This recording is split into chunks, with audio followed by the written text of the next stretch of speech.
অসমত ট্ৰেডিং কেলেংকাৰীৰো তদন্ত চলিব, সোণাপুৰতো উচ্ছেদ চলিব। ইয়াত এটাৰ পিছত এটা ধৰণৰ বস্তু নাই যে এটা তল পৰিলে আনটো হ'ব। ট্ৰেডিং কেলেংকাৰীটো কোনে ধৰিছে? ময়েতো ধৰাইছোঁ।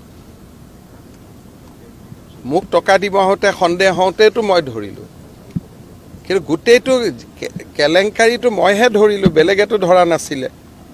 গতিকে এতিয়া ধৰা মানুহজনকে আক্ৰমণ কৰিলে তাৰ মানে কি? অপৰাধীক আমি সাহস দিব খুজিছোঁ যে তোক মুখ্যমন্ত্ৰীয়ে ধৰিছে, গতিকে আমি মুখ্যমন্ত্ৰীকে ধৰি দিওঁ। এইটোৰ মিনিংটো কি?